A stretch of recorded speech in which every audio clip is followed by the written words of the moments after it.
Mute कर रही मैं आपको। क्या कह रही हैं आप?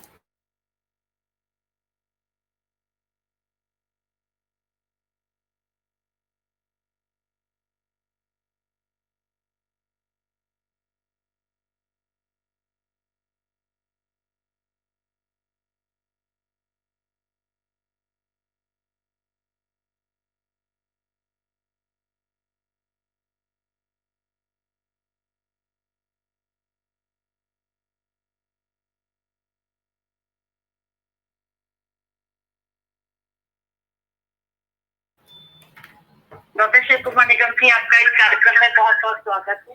धन्यवाद, धन्यवाद। तो हम इस कार्यक्रम की शुरुआत करते हैं। एक बहुत छोटा सा परिचय है डॉक्टर एस निगम जी का। इनका जन्म कानपुर में हुआ था 1944 में। इन्होंने MSc PhD की है और इन्होंने अवकाश प्राप्त की है उत्तर प्रदेश से सेवानिवृत्ति उन्होंने 2004 में ली।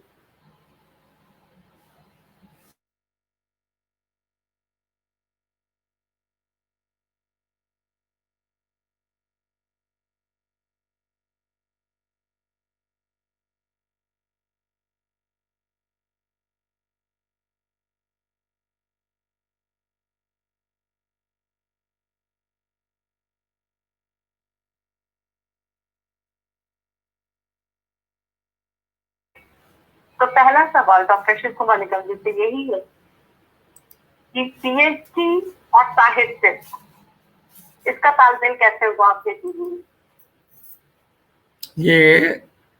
ये प्रश्न आपका अच्छा भी है और ये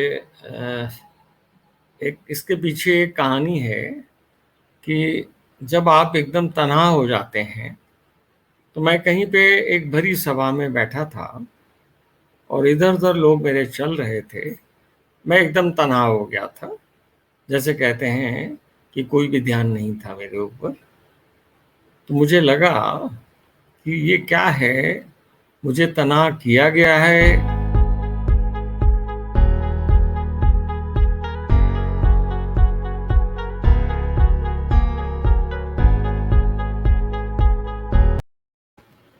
जी, एम आई ऑडिबल? हाँ, तो वो जो सवाल आया कि मैं तन्हा हूँ, तो मुझे ये लगा कि अजीब सी मेरे अंदर में एक वैक्यूम सा जनरेट हुआ।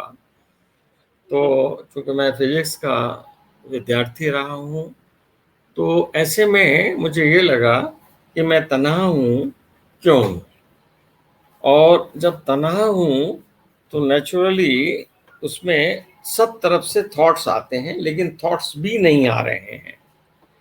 तो मैं चकित रह गया, लेकिन अचानक मेरे मन में थॉट्स आने लगे और मैंने लिखना शुरू करा। तो वो एक दिन था, अभी करीब 2 साल पहले का दिन था। उस दिन जो है मुझे लिखना मैंने शुरू किया और मैंने उसको पूरा करा। तो ये है, इसके बाद में मुझे ये लगने लगा कि ये कोई वो तो नहीं है साइकोलॉजिकल प्रॉब्लम या साइकेट्रिक प्रॉब्लम। तो हमने अपने घर में बेटों से कहा, कोई साइकोलॉजिकल प्रॉब्लम हो, साइकेट्रिक प्रॉब्लम है, whatever you are thinking that you are writing in poems. मैं खुद सरप्राइज था। तो मैंने और एक आध लोगों से, अपने मित्रों से बात किया, तो उन्होंने ये बताया कि ये सरस्वती की कृपा आपके ऊपर हो गई है। तो इसके पीछे और कोई भौतिक कारण नहीं नजर आ रहा है। ये सिर्फ जिसको कहना चाहिए एक कॉस्मिक सरस्वती जी ने कृपा की है। उस दिन मैंने 2 संकल्प लिए, जो भी मैं लिखूंगा वो मैं लिखूंगा पॉजिटिव नोट पे, नेगेटिव व्यंग नहीं लिखूंगा। शायद सरस्वती इस पे नाराज हो जाए, इसलिए मैं जो भी लिखता हूँ वो मैं पॉजिटिव लिखता हूँ। बहुत अच्छा। तो आप क्योंकि फिजिक्स के छात्र थे, तो आप कारण की तय तक पहुंचे कि ऐसा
अभी आ रही है क्या मेरी आवाज?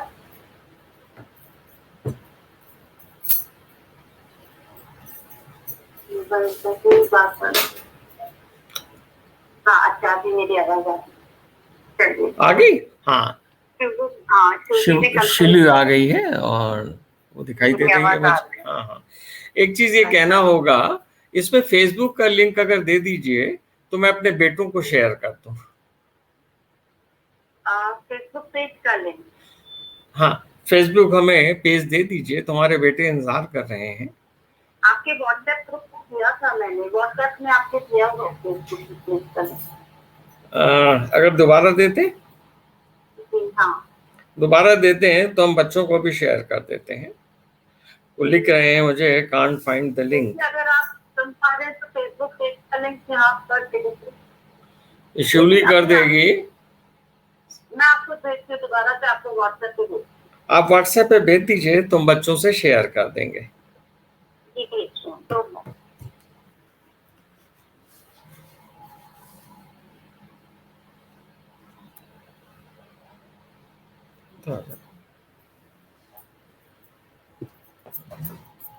मैंने अभी आपके व्हाट्सएप पर दोबारा भेज दिया। अच्छा अच्छा, आपने भेज दिया है तो मैं इसका वही है ना, स्ट्रीम यार्ड के नीचे वाला। लास्ट में अभी जो मैंने लेटेस्ट लिंक भेजा है जी, अभी मैं अनुकुंज इंडिया करके देखिए। हाँ ठीक ठीक ठीक, मैं अभी सबको दे रहा हूँ, भेज दे रहा हूँ।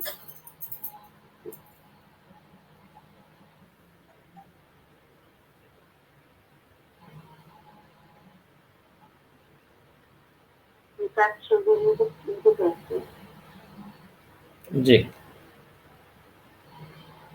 मैंने भी शेयर कर दिया है, फेसबुक वाला हमने शेयर कर दिया है।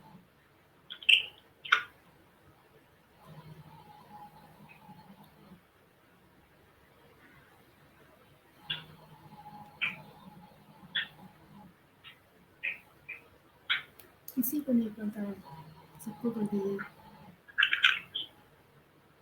भेज दे रहे हैं अभी, अब पूछ लो, सबको मिल गया है। जी जी चला गया? नहीं जी, चला गया। अब आप लेट अस गो अहेड।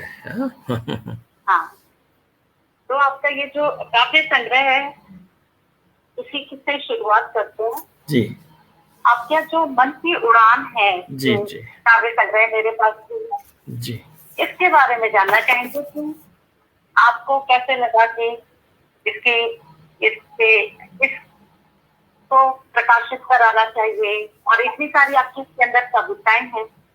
113 कविताएं हैं। 113 कविताएं। हाँ, तो जो मैंने ऑब्जर्व किया कि जो थॉट्स हैं वो आते हैं और भागते हैं, एकदम आए और फुर्र से चिड़िया की तरह से टहनी से उड़ गए जब तक आप उनको देखें, ऐसे ही थॉट्स हैं और बहुत स्पीड से आते हैं। तो शुरू में तो मैं इनको लिखना शुरू करता था तो एक तरीके से वो होती रहती है होड़, एक थॉट आया फिर दूसरा आया, तो आप इस स्पीड से नोट नहीं कर पाते हैं। तो मैं क्या करता था, एक कागज पे कहीं लिख लेता था, और या हमने MS वर्ड में क्या करा, एक जो है थॉट वो जो है उसको मैंने उस थॉट पे मैंने वो शुरू कर दिया, उस पर लिखना शुरू कर दिया। और हमारे पास वो है MS सॉफ्ट है, तो उससे मैं लिख लेता हूँ और उसके बाद मैं सेव कर दिया। तो आगे मैं जब बढ़ने लगा इस विधा में तो मैंने देखा ये कि अगर थॉट को आप पकड़ेंगे नहीं तो उड़ जाता है। तो ये इसके पीछे वो है, और मुझे ये नहीं पता है कि कहाँ से थॉट्स आते हैं। जैसे कि शाम को बैठे हैं या रात को, ज़्यादातर तो सवेरे आता है या रात को आता है। तो ये है इसका। अन्य जो हमारे साथी कविगण हैं वो भी इसको अनुभव करेंगे कि थॉट्स आते हैं और वही विचार आते हैं, वही विचार फिर बढ़ते जाते हैं। बिल्कुल सही बोला आपने। आपकी एक तो कविता है, मैंने मतलब आपकी बहुत सारी मैंने तो पूरी एक तो फेवरेट कविता है आपकी जी। अब मैंने बहुत अच्छा से समीक्षा भी बनाई है पूरे काव्य नहीं नहीं, पे। आपने बहुत अच्छा किया है ये। और इसमें लेकिन अभी मैं चाह रही हूँ कि श्रोताओं को भी आप कुछ कविताएं सुना दें। मैं आप एक काम करिए, आपके सामने हाँ। है पुस्तक है, आप जो कहेंगे हाँ हम तो सुनाते। मैंने वही खोला है। एक पृष्ठ नंबर 26 पर नींद नहीं आती है, जी। वो कविता सुनाते हैं। अच्छा अच्छा, ये ऐसे आया था कि जब मैं सचिवालय में था, विशेष सचिव था, तो पत्रावली इधर से उधर होती थी। पत्रावली इधर से उधर होती थी। मैं उसमें बैठता था, शायद 7वीं मंजिल में बैठता था। तो 7वीं मंजिल से फाइल 6ठी मंजिल आती थी, फिर 5वीं मंजिल। तो फाइल जो है, तो मेरे दिमाग में आया कि जब बिल्डिंग बनती है तो मजदूर भी लादे हुए ईंटें जाता है। तो उसको मैंने कंपेयर किया है। तो उस पे जो बेसिस है वो यही है मेरा, कि पहली बात तो है मजदूर को नींद आती है, लेकिन हम साहब लोगों को नींद नहीं आती है। वजह यह है कि जो होता है उसका वो निर्णय हो जाता है, शाम को उसकी रोजी रोटी पक्की हो गई है। हमारी रोजी रोटी तो पक्की है ही है, लेकिन फिर भी हम काम नहीं करते हैं। तो इसको मैं पढ़ रहा हूँ। सिर पर ईंटें लादे मजदूर सधे कदमों से चलते हैं, बोझ सिर पर है ईंटों के लदे हैं, टोलियां हैं कदमों में लय है। हमने देखा है जो कंस्ट्रक्शन साइट्स हैं उनमें लय होता है, जैसे कि स्पीड है, साथ तन्मय है, दिन भर ईंटें लादते गिराते हैं, थक जाते हैं, अध बने फ्लैटों में सो जाते हैं। बोझ मन पर नहीं है, बोझ मन पर नहीं है, नींद अच्छी आती है। बहुत अच्छी, बहुत अच्छी। अच्छा, अब नेक्स्ट है इसका। दफ्तरों में फाइलें चलती हैं, कमरे कमरे घूमती हैं, मंजिलें चढ़ती उतरती हैं। जैसे कि फाइल जो है कहाँ जा रही है, आज विशेष सचिव के वहां से प्रमुख सचिव जा रही है, वहां से कहाँ जा रही है, फिर जा रही है अंडर सेक्रेटरी के पास में। तो चढ़ती रहती है। तो दफ्तरों में फाइलें चलती हैं, कमरे कमरे घूमती हैं, मंजिलें चढ़ती उतरती हैं। थकती नहीं है, फाइल नहीं थकती है। हम बैठे थक जाते हैं।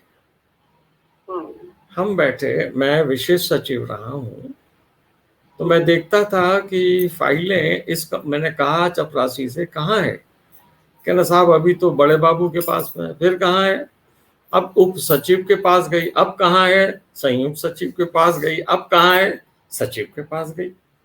तो मैं कहता था, तो हम बैठे थक जाते हैं, मन बोझिल हो जाता है, बोझ तले, उसका बोझ नहीं होता है, बोझ तले निद्रा दबती है। जो दिमाग में है ना कि कल क्या होगा, वो मजदूर नहीं सोचती है, क्योंकि निर्णय हो जाता है। बोझ तले निद्रा दबती है, उबर नहीं पाती है, हमें नींद नहीं आती है।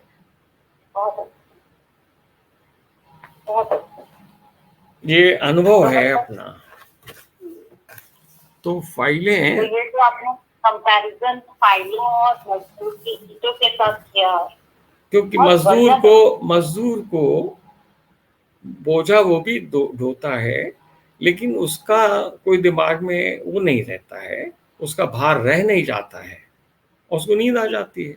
हमारे दिमाग में भार है कि अब कल क्या होगा इस फाइल पे, मुख्यमंत्री डांटेंगे, क्या होगा, मंत्री डांटेगा, और इसी उसमें सोचते सोचते नींद नहीं आती है। और बताइए। बहुत सारे लोगों ने आपकी कविता की तारीफ करी। हाँ, अभी आ रहा है आभा सिन्हा जी, बहुत बहुत धन्यवाद। आभा सिन्हा जी का आ रहा है।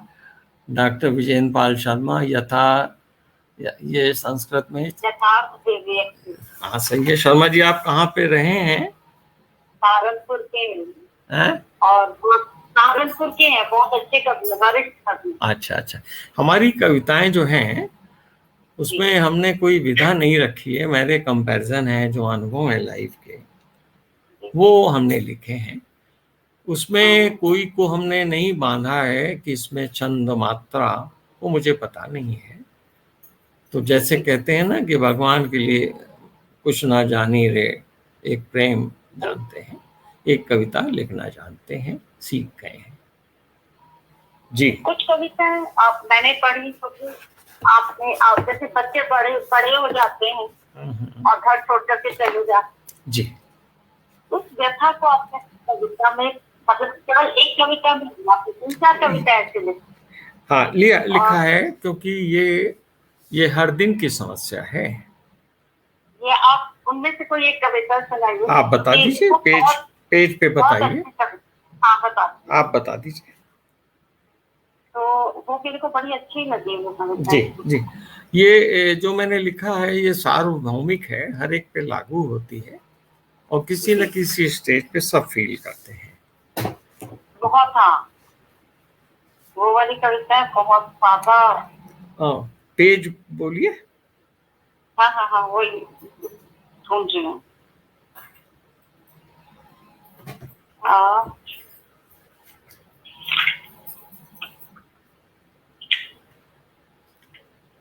आपने तो बड़ी अच्छी विद्वानों की सभा बना ली है। So much thanks to you.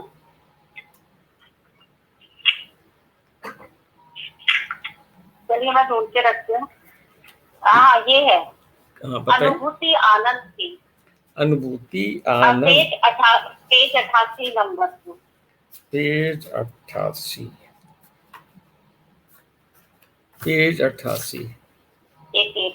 हाँ, ये सही बात है।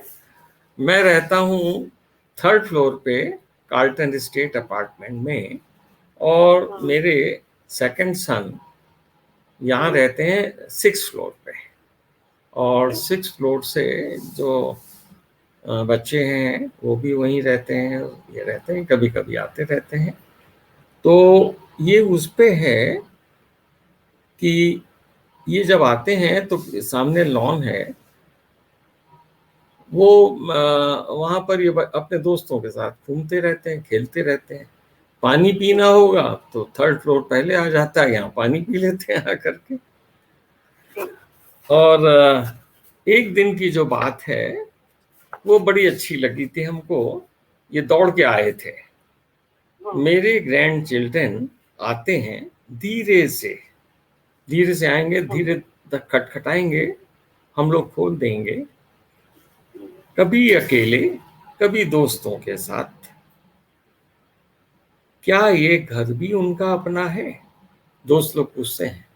ग्रैंडफादर और ग्रैंड मदर यहाँ रहते हैं और वो ऊपर रहते हैं अपने मम्मी पापा के साथ में। तो एक सवाल आता है बच्चों के दिमाग में, छोटे छोटे बच्चे हैं, कि ये कहते हैं, जी डॉक्टर विजयेंद्र पाल जी, आपसे मैं सहमत हूँ। ये तो कभी कभी वो आएंगे साथ में। देखिए, हर घर का कल्चर अलग होता है, बच्चे अपने घर में कल्चर देखते हैं, उसको कंपेयर करते हैं। तो इसमें लिखा है कभी दोस्तों के साथ। क्या ये घर भी उनका अपना है? कोई दोस्त पूछता है, क्या घर भी उनका है? पूछे जाने पर देख हमें मुस्काते हैं, हमारी कंसेंट भी ले रहे हैं और साथ में हमारा मुंह भी देख रहे हैं, हम मुस्काते हैं कि सही बात है, हम तो सिर्फ एक तरह ट्रस्टी हैं, बाकी सब तो इन्हीं का है। 78 साल की उम्र हो गई है। उसके बाद में क्या कहते हैं, देख हमें मुस्काते हैं, हाँ कह जाते हैं, हम उनको कह देते हैं हाँ, फिर ले जाते चौके में, जहां खुली अलमारियों में रखे नाश्ते उन्हें दिखाते हैं। ये आते हैं तो नाश्ता दिखाते हैं उनको, क्योंकि ये आएंगे और कहेंगे जल्दी से, दादी दादी वो हमारा भुजिया सेव कहाँ रखा है। तो हम लोग पहले से ला के रख देते थे, तो दिखाते हैं और खुली है अलमारियां, नाश्ते उन्हें दिखाते हैं, मैं ले सकता हूँ, मैं ले सकता हूँ, दोस्त कहता है मैं ले सकता हूँ, क्वेश्चन मार्क है, मैं ले सकता पूछे जाने पर हामी में सर हिलाते हैं। छोटू हमारे कहते हैं हाँ हाँ ले सकते हो। मैं आनंदित हो बिन बोले पाठ से सुनता हूँ, क्योंकि बचपन में पढ़ी थी कविता, मुझको आता देखकर चिड़िया क्यों उड़ जाती है। सुमित्रा कुमारी सिन्हा की थी, ये हमने बचपन में पढ़ी थी। तो इनको अगर हम ज्यादा बोल देंगे तो चिड़ियों का झुंड चला जाएगा, तो मैं सिर्फ चुपचाप देखता रहता हूँ। मेरे सींचे हुए आम की इन बौराई डालों पर कठिन गगन यात्रा से थककर पहर पहर सुस्ताती हैं, मेरे कर से मेवा मिश्री लेने में शर्माती हैं, स्वयं उतर कर रूखा सूखा दाना चुगने आती है। ये है सुमित्रा कुमारी सिन्हा को जो मैंने कोट करा है। फिर जो आप देख रही हैं मेरी विधा है कि मैं कंपेयर करता हूँ। फिर मैं लिखता हूँ, इनका शैशव भी चिड़िया जैसा, इनका शैशव भी चिड़िया जैसा स्वच्छंद भाव से आते हैं। कल रात वो आए थे गुजरते साल को विदाई देने, जाड़ा भी कुछ था ज्यादा, दुबके साथ मेरे रजाई में, देखा टीवी मन के अपना मैं देख रहा था, बस इनको असीम सुख से ध्यान बटा तो उड़ जाएंगे। अपने रैन बसेरे में खैर वर्ष का अंत हुए, शामिल हुए हैप्पी न्यू ईयर कहने में, नववर्ष कईयों आगा छुआ। बहुत अच्छा। अनिल जी मैं आपका शुक्रगुजार हूँ, और आप जो कह रहे हैं मैं बहुत इसको धन्यवाद देता तो हूँ। कह रहे हैं हम उम्र हैं जी लगता है, हम नवा और हम सुकन की जी जी आप हाँ आपने सही कहा। इस उम्र में जाकर के एक अजीब सी अनुभूति होती है। तो विजय प्रेमी की कवि है मेरठ से, अच्छा अच्छा, उन्होंने लिखा है एहसासों के भव्य आनंद को आपने शब्दों में बांधा। चलिए बहुत बहुत धन्यवाद, हमको मिल गया, सुख मिल गया कि हमको रिकॉग्नाइज आपने किया।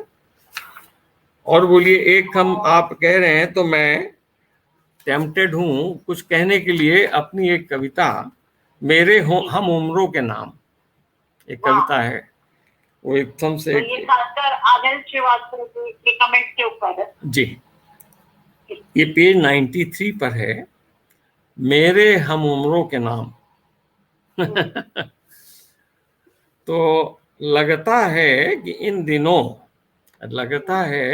दिनों इफरात से मिल रही है जिंदगी,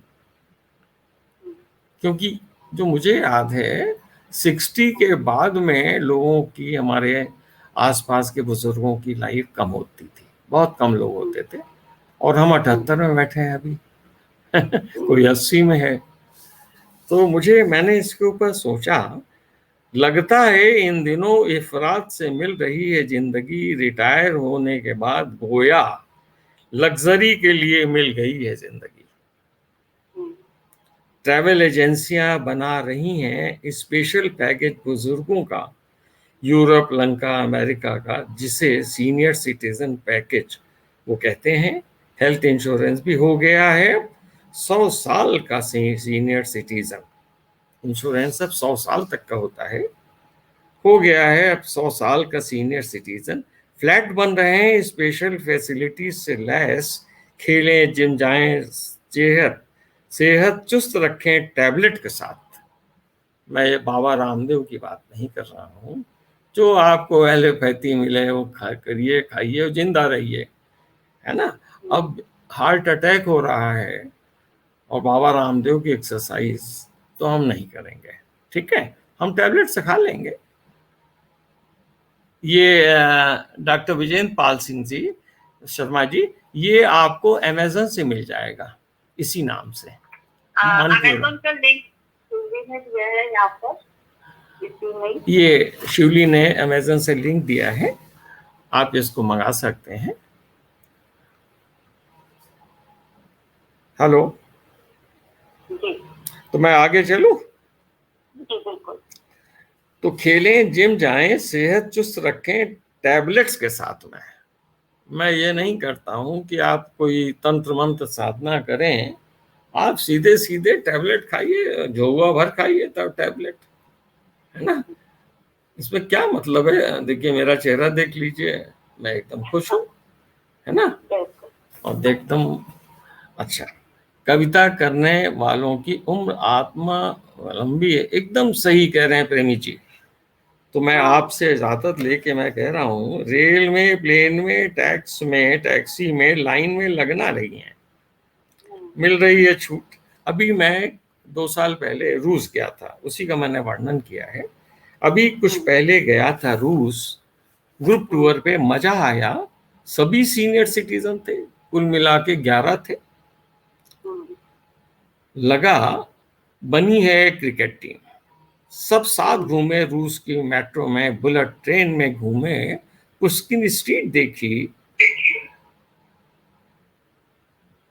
पुष्किन स्ट्रीट देखी, वहां पुष्किन महान कवि का घर देखा जहां उसको बंद किया था, क्रेमलिन देखा, जहां प्यूटिन का घर, वो दफ्तर है, वो देखा।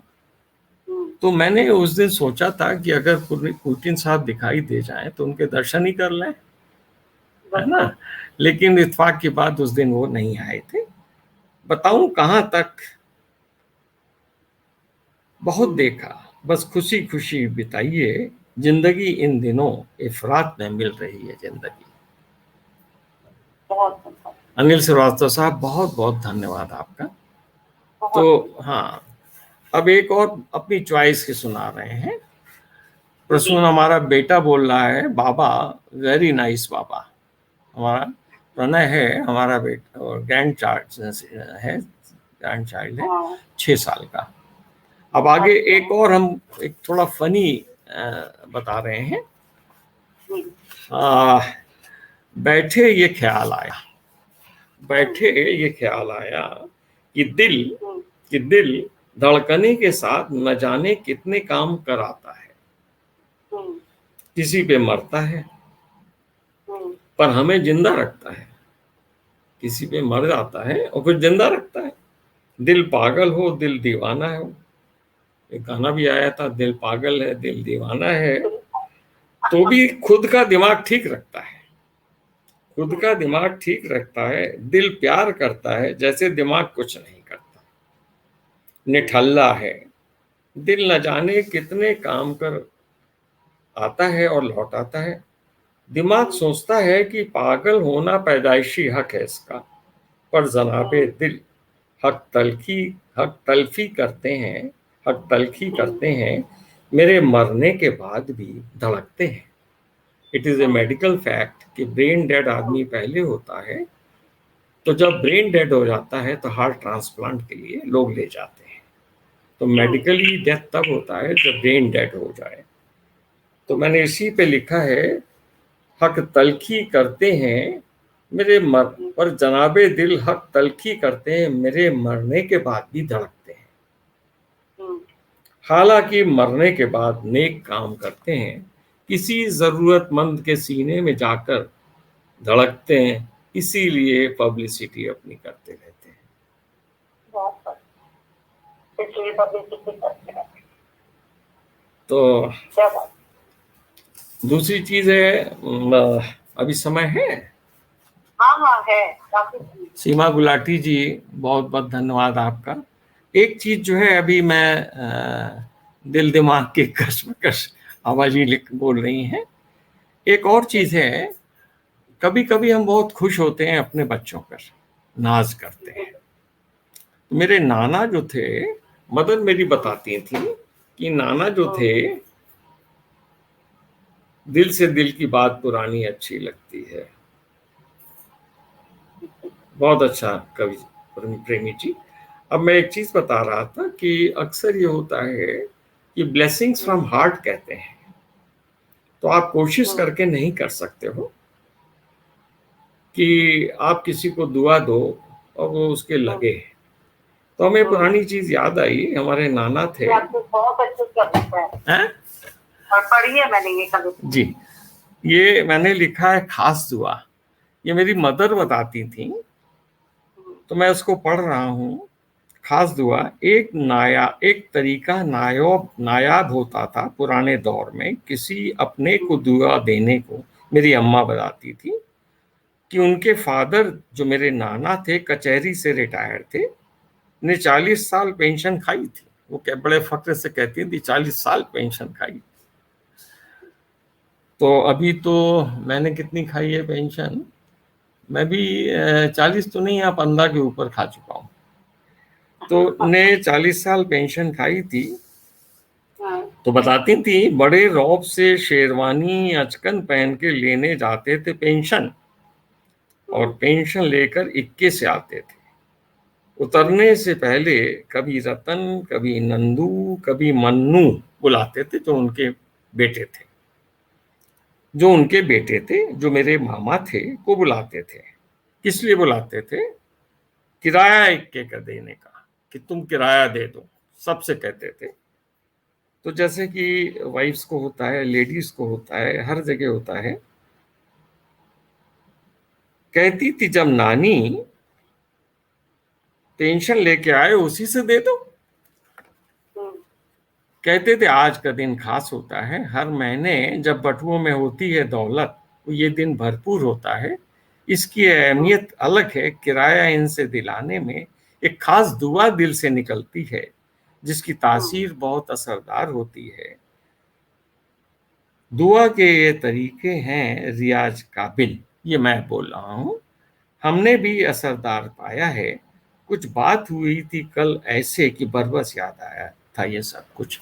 हुआ ये था कि बैंक जाना था हमें रात को अपना एटीएम का पिन सेट कराने के लिए। जो हमारे बेटे थे वो रात को अपना काम वाम से आए 9:30 बजे, ठंडक थी, तो हमने कहा बेटा ये करा दो, आई एम गेटिंग शेकी।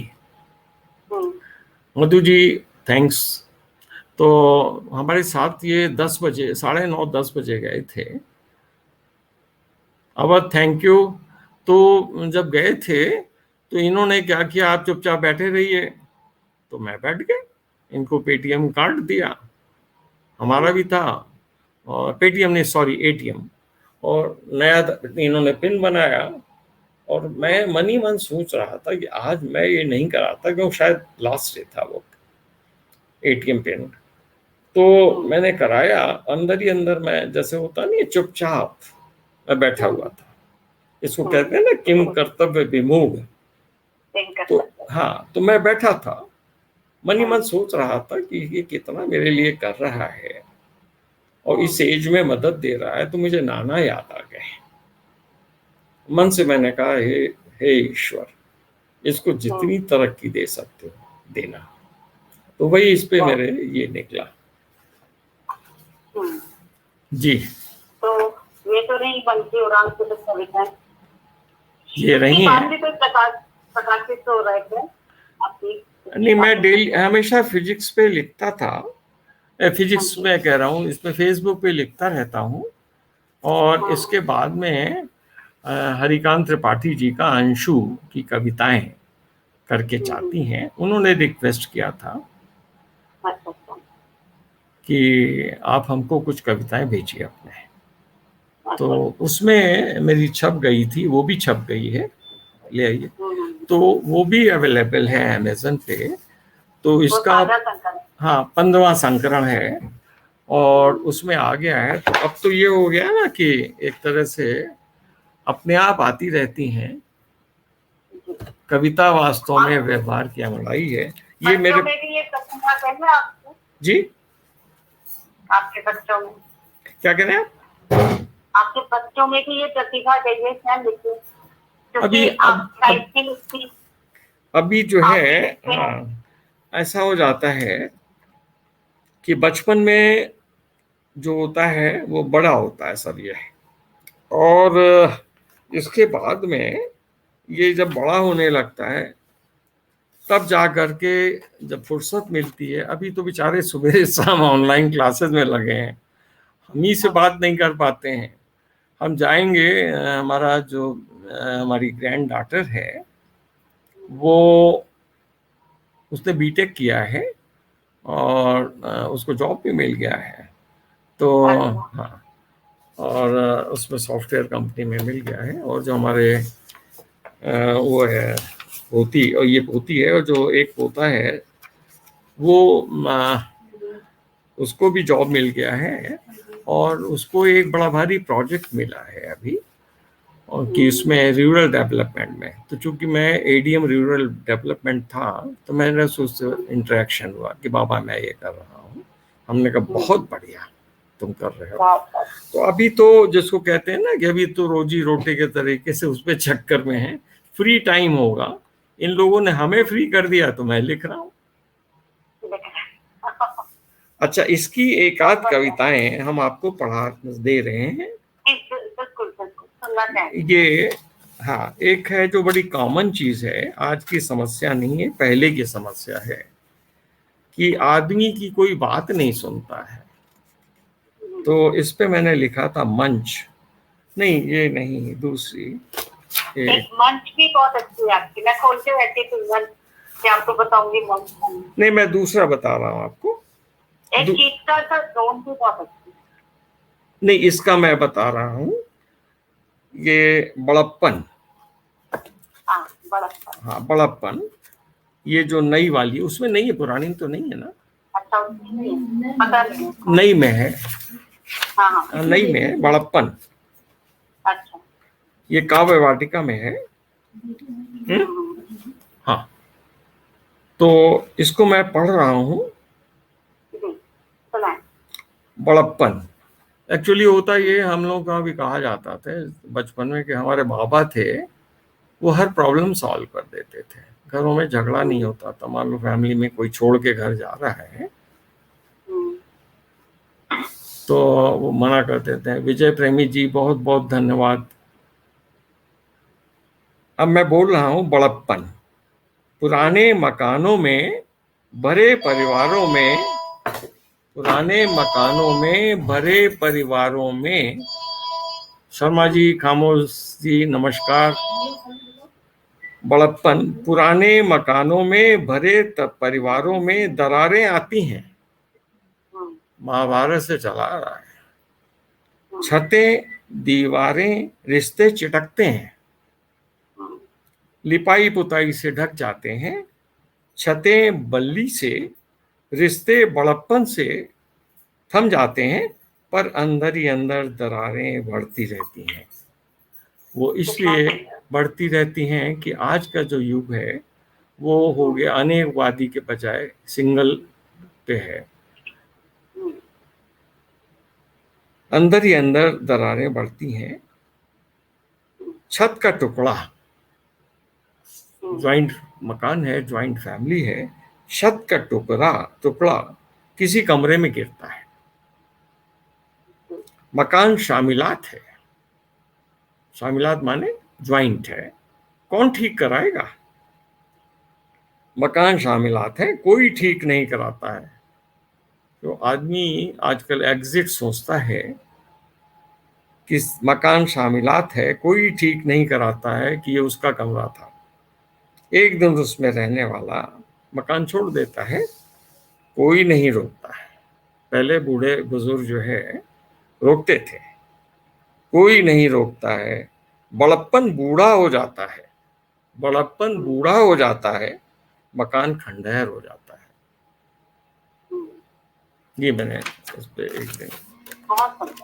अच्छा, एक और है इसमें। और नरेंद्र शर्मा खामोश गुड़गांव के काफी वरिष्ठ कवि हैं। हाँ, नरेंद्र जी हमारे साथ काफी प्रोग्राम में साथ साथ गए हैं। रिश्ते चटकते हैं, बहुत सही कहा, तारीफ कर रहा हूँ। क्या चीज? ये जो है एक और है जो आप, नरेंद्र जी बहुत बहुत धन्यवाद आपका। ये तो मैं जो रोज देखता हूँ वो मैं अब एक चीज लिख रहा हूँ। बिन बात, बिन बात, बिन बात करने की हमें आदत है। ये बहुत बड़ी प्रॉब्लम है हमारी भी और लोगों की भी है। बात करने वाले नहीं मिलते, किससे बात करें। पहले आना जाना था मुश्किल, सब अपने में मशगूल थे, वक्त पास नहीं था। एक विषाणु फैला है, अब आना जाना बंद है। बहुत बढ़िया। अब वक्त ही वक्त है, अब वक्त ही वक्त है, पर जा नहीं सकते। चंद बातें ही चक्कर लगाती हैं, चक्रवात सी छा जाती हैं। अब बात नई नहीं है कि टीवी खोला और बंद कर दिया, पता लगा वहां पर वो परशुरामी करा रहे हैं, लक्ष्मण परशुराम का संवाद हो रहा है ना, पार्टीज पे लड़ाई हो रही है, कितने कोरोना आ रहे हैं जा रहे हैं। तो चक्रवात सी छा जाती है, अब बात नहीं है, सबने मौन साधा है। आहटें भी मौन है, धड़कने एहसास है। अभी जो एहसास पे अभी हमारे साथी कवि बोल रहे थे, धड़कने एहसास है कि जिंदगी जिंदा है। बड़ी दोपहरी की तपती हुई उबास है, तन्हाई है और कुछ नहीं पास है। वाह, बहुत अच्छा। मधु जी बहुत बहुत धन्यवाद आपका। तो ये एक और है, एक मैंने ये लिखा था, ये स्पेशली मैंने गुड़गांव पे लिखा था जहां मैं रहता हूं। ख्वाहिशों का शहर ऐसा, क्या आप है नहीं क्या? हेलो, हेलो, बहुत, नरेंद्र शर्मा जी बहुत बहुत धन्यवाद आपका।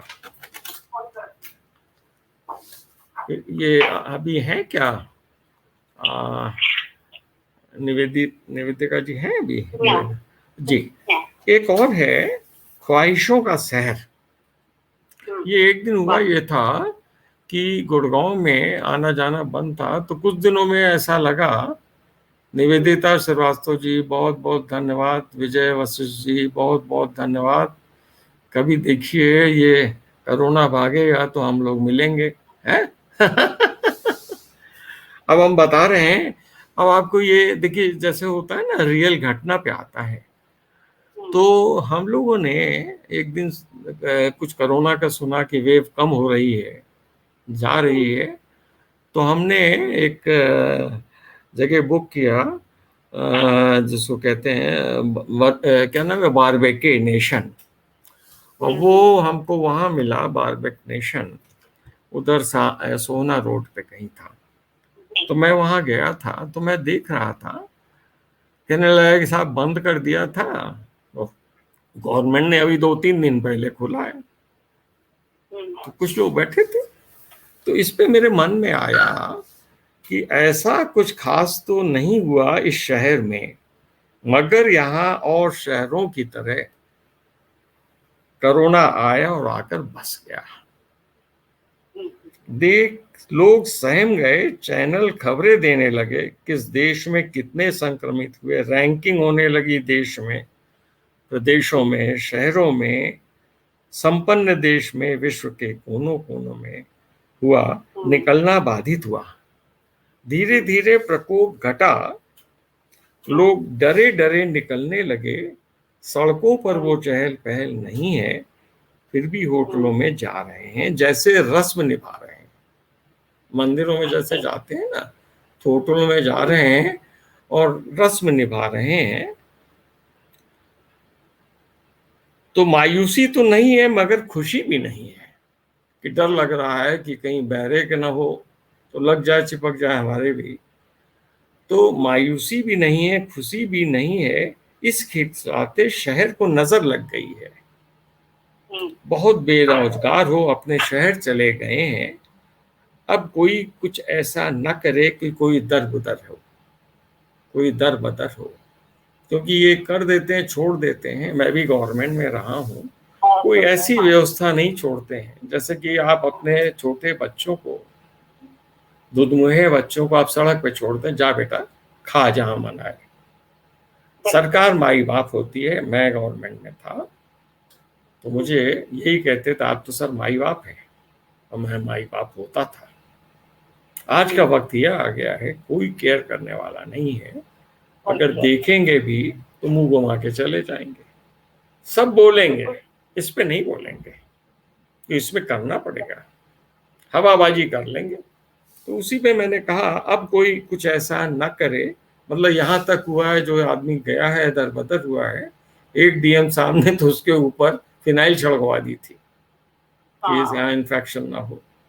अब मैं भी इन पदों पे रहा हूँ, इतना अमानवीय व्यवहार मैंने, कोरोना तो आया एक बात, कोई सिंपैथी नहीं है। तो इसी पे लिखा, बहुत रोजगार हो गए, अपने शहर चले गए, अब कोई कुछ ऐसा ना करे कि कोई दरबदर हो। ये ख्वाहिशों का शहर है, इसे जी भर के जीने थे। यहीं पर एक उन्होंने अभी वो लगा रखा है कि 75% या 50% यहाँ के लोग रहेंगे, है ना, बाहर बाहर वो भी दरबदर हो जाएंगे सब। तो अब ये समझ में नहीं आता, इंसान इंसान में फर्क करना क्या लाजमी है ना। और इस समय की जो विचारधारा हो रही है वो ये हो रही है कि हिंदुस्तान किसका है ये पता नहीं है, शहर लोगों का है, हिंदुस्तान किसी का नहीं है। तो उसी पे कितना चीजें अच्छा आ बोला। जाती हैं, तो बड़ा दुख भी मैं लगता है जी। इतना बेहतरीन बोला, बहुत अच्छा बोला। Thank you. अब जो है एक और है, अगर समय हो तो। हाँ बिल्कुल बिल्कुल, सुनाए ना। एक है मंच। हाँ मंच बहुत अच्छी बात, बढ़िया।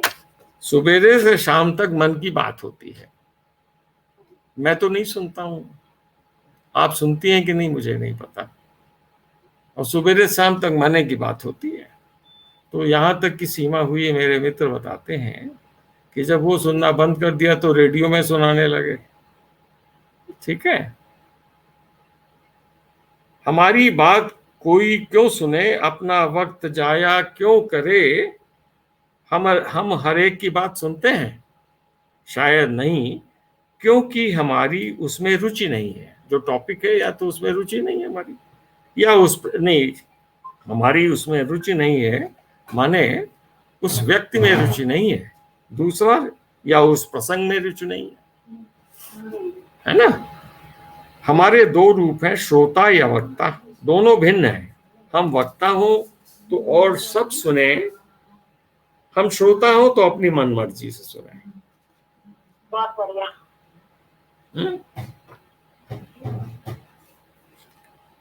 ऊंचा मंच मिले तो जो चाहे कहें, कभी उत्तर की कभी दक्षिण की, कोई पूछेगा नहीं क्योंकि मंच ऊंचा है। जहां से कोई भी अदना दिखता है, भीड़ में अकेला खड़ा कोई दुखियारा रोता है, उसे कोई भी नहीं सुनता है क्योंकि वो सड़क पर है। जब किसी को उसकी बात सम्यक लगती है, ये तो सही कह रहा है, वो उसको स्टूल दे देता है, मंच ऊंचा कर देता है, लोग उसको सुनते हैं। किसी दिन वो भी ऊंचा मंच पा सकता है। और मैं कह नहीं रहा हूं, मैं कुछ नहीं कह रहा हूं, किसी दिन वो भी ऊंचा मंच पा सकता है। तब उसे अधिकार होगा जो चाहे बोले, चाहे मुद्दे की हो या न हो, क्योंकि अब वो भीड़ में नहीं है। क्या बात है, हमने कुछ नहीं कहा। बहुत बढ़िया। ये ऐसी कविता है जी अनुभवों से ही निकलती। जी। मधुकर जी कह रही है, बहुत सुंदर लिखी है। अजय कुमार सिन्हा जी कह रहे हैं कि आपकी रचनाओं में बहुत स्पष्ट वादित है। नाम नहीं बोला। आ, तो ये हो गई हमारी, और प्रशंसा कर रहे हैं सब लोग। नहीं चलिए, बहुत तो मैंने जो समझा वो लिख दिया। और बाकी तो आप लोग जो सुन रहे हैं, आप सभी लोग बड़े विज्ञ लोग हैं। जाते जाते चीत्कार का जोन सुना दीजिए। हाँ? जाते जाते चीत्कार का जोन सुना दीजिए। क्या चीज? बोलिए बोलिए। चीत्कार का जोन। नहीं चित्कार का जोन। चीतकार का जोन, हाँ हाँ हाँ, बहुत बढ़िया है वो तो। 130 नंबर था। हाँ हाँ,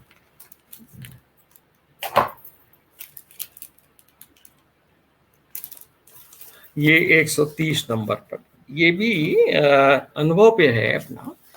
हमारे वहाँ ये गुड़गांव में तो ये अजय कुमार सिन्हा जी स्पष्टवादिता है, लेकिन वो अंदर छुपी थी, वो निकल रही है ना। अब आगे गहन चिंतन से राजीव जी, बहुत बहुत धन्यवाद आपका। अब चीतकार का जोन मैं आपको बताता हूँ, ये भी एक अनुभव पे है।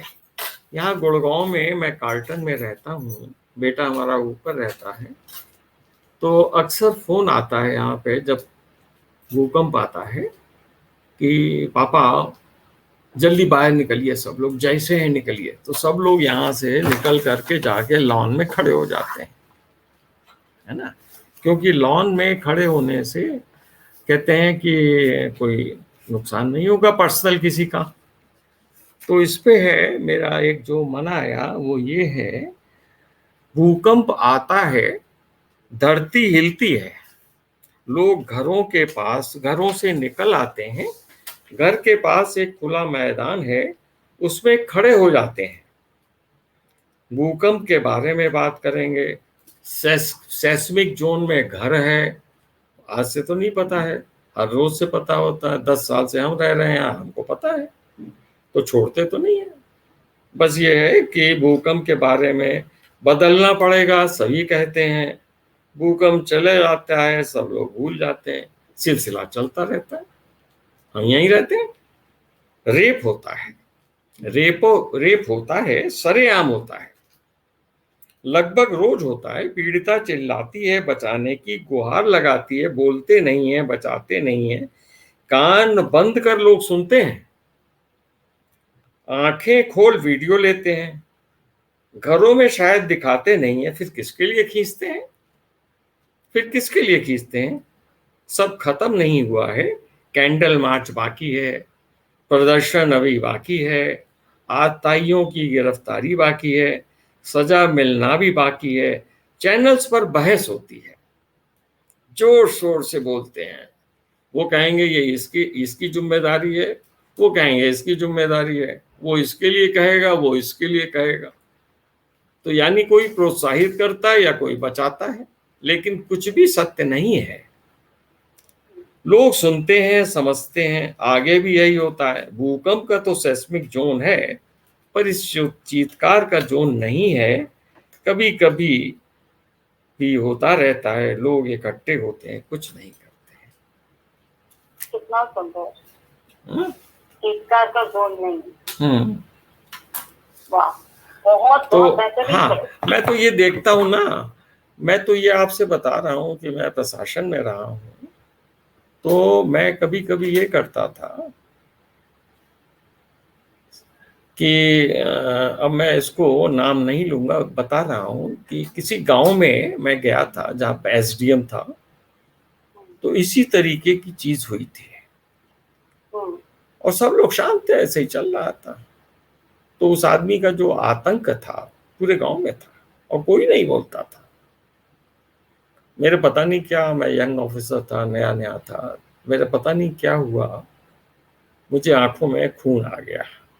मैंने उसको पकड़वा के इतना पीटा है कि बता नहीं सकता हूँ आपसे। हालांकि दरोगा वगैरह साथ रहते थे, तो मैं जो कर सकता था वो मैंने किया।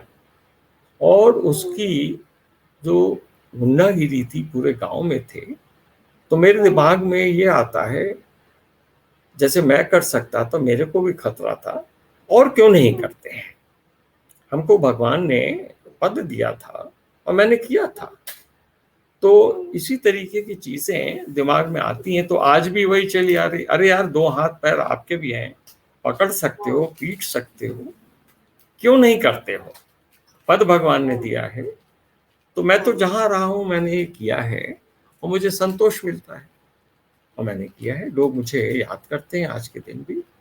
तो मेरा ये मतलब है, एक आतताई होता है और एक जो आदमी है जो कि वो पिटता है।